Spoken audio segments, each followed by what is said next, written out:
தொட்டு தொடரும் ஒரு பட்டு பாரம்பரியம். ராஜ்மஹால், மதுரை. விஜய் அவர்களோட இயக்கத்துல இப்ப ரிலீஸ் ஆயிருக்கிற அகத்தியா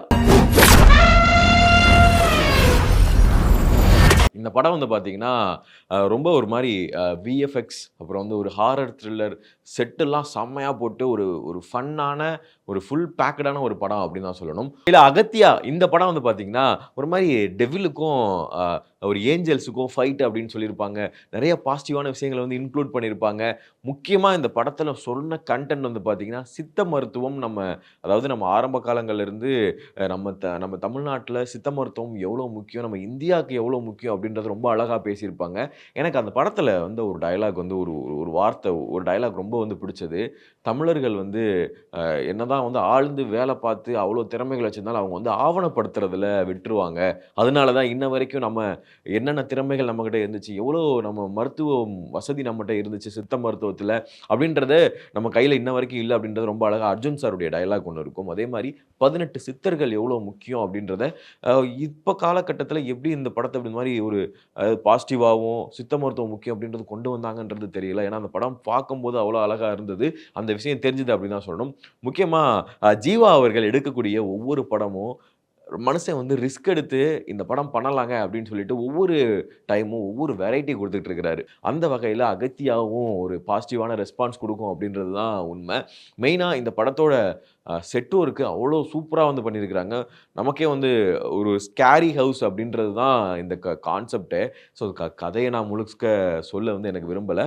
பட் இருந்தாலும் ஒரு சின்ன ஒரு ஒன்லைன் நான் சொன்னோம் அப்படின்னு பார்த்தீங்கன்னா, இந்த மாதிரி ஒரு செட்டு போடுற ஒரு ஆர்ட் டைரக்டர் அவர் ஒரு சூழ்நிலையால் அவருக்கு ஒரு பிரச்சனை வருது. அந்த பிரச்சனை வந்து பார்த்தீங்கன்னா ஆர்ட் டைரக்ஷன் தானே அவர் அந்த இடத்த வந்து ஸ்கேரி ஹவுஸாக வந்து மாற்றுறாரு. அதுக்கப்புறம் அவருக்கு என்னெல்லாம் விஷயங்கள்லாம் நடக்குது, அவர் எதுக்கு இந்த வீட்டுக்கு வந்து வரப்படுறாரு, அந்த ஒரு ஒரு விஷயத்தை கனெக்ட் பண்ணியிருப்பாங்க. அது செம்மையாக இருந்தது. முக்கியமாக அம்மா பாசம் அப்படின்ற ஒரு விஷயத்த வந்து எல்லா படத்துலையும் வந்து பார்த்திங்கன்னா சொல்லுவாங்கள்ல, பூனை கூட தான் அம்மானா பிடிக்கும், நாய் கூட தான் அம்மானா பிடிக்கும் அப்படின்னு ஒரு விஷயம் இருக்குல்ல. இந்த படத்தில் வந்து அம்மாக்காக ஒரு விஷயம் வந்து பண்ணுறாரு. அது நிறைய இடங்களில் வந்து நமக்கு ரொம்ப வந்து டச் ஆகிற மாதிரி தான் இருக்கும். இந்த படத்தில் காமெடி எந்த அளவுக்கு ஒர்க் அவுட் ஆகிருக்கு அப்படின்னு பார்த்தீங்கன்னா, நமக்கு பார்க்கும்போது டீசெண்டாக எந்த ஒரு ஆக்வர்டான ஒரு வார்த்தைகளும் இல்லாமல் ரொம்ப டீசெண்டான ஒரு காமெடிகளும் இருக்கும். முக்கியமாக ரெடிங்டன் கிங்ஸ்லேவுடைய என்ட்ரியாக இருக்கட்டும், அவருடைய டயலாக் டெலிவரியாக இருக்கட்டும், எல்லாமே செம்மையாக இருக்கும். Yogi Babu, VTV Ganesh sir and முக்கியமாக ராதாரவி சாரை வந்து நம்ம சங்கிலி பொங்கலி கதவு தரல ஒரு மாதிரி ஹாரர் லுக்கில் பார்த்துருப்போம்ல, அதே மாதிரி இல்லாமல் ஒரு மாதிரி டிஃப்ரெண்ட்டாகவும் இந்த படத்தில் வந்து நம்ம பார்க்க முடியும் அப்படின்னு தான் சொல்லணும். இந்த படத்துக்காக ஜீவா அவர்களை இன்டர்வியூ எடுக்கும்போது சொல்லியிருந்தாரு, ரொம்ப அதிமேதாவிகளுக்கெல்லாம் இந்த படம் வந்து எப்படி அப்படின்னு தெரியல, ஆனால் இந்த படம் வந்து டீசெண்டாக ஃபேமிலிக்கும் குழந்தைகளுக்கும் ரொம்ப பிடிச்ச படமாக இருக்கும் அப்படின்னு சொல்லியிருப்பாரு. எக்ஸாக்டாக அது உண்மைதான். மைண்டில் வச்சுட்டு அப்பா அது இதுன்னு சொல்லிட்டு எதுவுமே இல்லாமல் நம்ம வந்து ஃப்ரீ மைண்டாக இப்போ நம்ம அரண்மனை 4 வந்து செம்மையான ஒரு ஹிட் ஆச்சுல. ஸோ அந்த மாதிரி நம்ம இந்த படத்தை பார்க்கும்போது சார் நல்லா இருக்குல்ல அப்படின்ற மாதிரி தான் இருக்கும். அதே மாதிரி ராசிகண்ணாவும் இருக்கிறாங்க. ராசிகண்ணா, ஜீவா இவங்க 2 பேருடைய காம்பினேஷனும் செம்மையாக இருக்குது அப்படின்னு தான் சொல்லணும். படத்தோட விஎஃப்எக்ஸ் எந்த அளவுக்கு நல்லா இருக்குது அப்படின்னு பார்த்தோம்னா, கிளைமேக்ஸில் ஒரு 20 மினிட்ஸ் இருக்கும். அந்த 20 மினிட்ஸ் பார்க்கும்போது உண்மையிலே நம்ம தமிழ் சினிமாவில் தான் இந்த மாதிரி ஒரு படம் பார்க்குறோமா, என்னடா அது ரொம்ப வந்து ரொம்ப பார்க்கும்போது டக்குன்னு நான் படம் பார்த்துட்டு இருக்கும்போது, ஆஹா என்னடா இது நம்ம ஏதோ ஹாலிவுட் படத்தில் தான் உட்காந்துருக்கோமா அப்படின்ற ஒரு ஃபீல் வந்து கிடச்சிது. கிட்டத்தட்ட வந்து டாக்டர் ஸ்ட்ரேஞ்சுக்கு வந்து ஒர்க் பண்ண டீம் தான் இந்த படத்தோட கிளைமேக்ஸ் 20 மினிட்ஸாக இருக்கட்டும், இந்த விஎஃப்எக்ஸ் ஒர்க்லாம் ஒர்க் பண்ணியிருக்காங்க அப்படின்றதையும் சொன்னாங்க. எக்ஸாக்டாக அது ரொம்ப நல்லா இருந்துச்சு அது பார்க்கும்போது. அது ஒரு நீங்கள் ட்ரெய்லரில் பார்த்துருப்பீங்க. அந்த ஒரு ட்ரெய்லரோட கடைசியில் ஒரு 2 ஃபைட் சீன் மாதிரி அப்படியே 2 பேர் அப்படியே வந்து சண்டை போடுற மாதிரி ஒரு ஃபீல் வந்து கிடைக்கும். அந்த ஃபீல் வந்து 20 மினிட்ஸுக்கு செம்மையாக நமக்கு வந்து காத்துட்ருக்கோம் அப்படின்னு சொல்லணும்.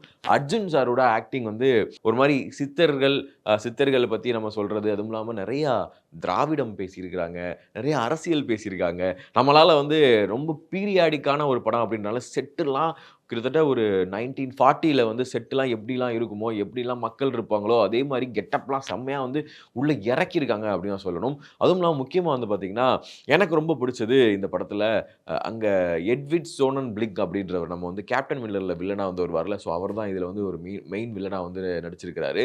ஆனால் வந்து இது டோட்டலாக அந்த ஃப்ரெஞ்சு இந்த மாதிரி ஒரு ஒரு ஒரு சூப்பரான ஒரு ஒரு ஃபன் அண்டு ஒரு இன்ஃபர்மேட்டிவான ஒரு படம் அப்படின்னு தான் சொல்லணும்.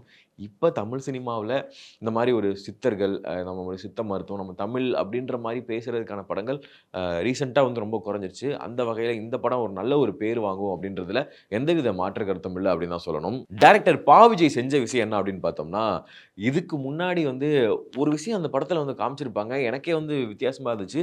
சவுண்ட் ரெக்கார்டிங்க்கு அந்த காலத்துல 1940 இந்த டைம்ல வந்து வெள்ளைக்காரங்களா இருந்தப்ப இந்த விஷயம்லாம் வந்து சவுண்ட் ரெக்கார்டிங்க்கு ஒரு சிலிண்டர் மாரி ஒண்ணு இருந்துச்சு.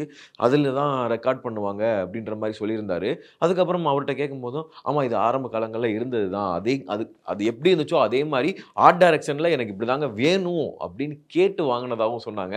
ஸோ இந்த படம் பேக்டா எவ்வளோ எஃபோர்ட்ஸ் போட்டிருக்காங்கன்றது நம்ம படம் பார்க்கும்போதே தெரியும். சொன்ன மாரி அந்த செட் ஒர்க்கா இருக்கட்டும், ஸோ விஎஃப்எக்ஸ் ஒர்க்கா இருக்கட்டும், நமக்கு பிடிச்ச எல்லா ஆக்டர்ஸ் உடைய அந்த அடுத்தடுத்து வந்து குடுக்குற ஒரு அணிவகுப்பா இருக்கட்டும், நம்ம இருக்கார்ல, ஸோ அவரும் வந்து சூப்பரா நடிச்சிருப்பாரு. ஒரு சூப்பரான ஒரு படமா இது வந்து ஃபீல் ஆச்சு. நீங்க படம் பார்த்திருந்தீங்க, அந்த படம் உங்களுக்கு எந்த அளவுக்கு பிடிச்சது அப்படின்றத கீழ கமெண்ட் பாக்ஸ்ல போட்டுருங்க. தொட்டு தொடரும் ஒரு பட்டு பாரம்பரியம். ராஜ்மஹால் மதுரை.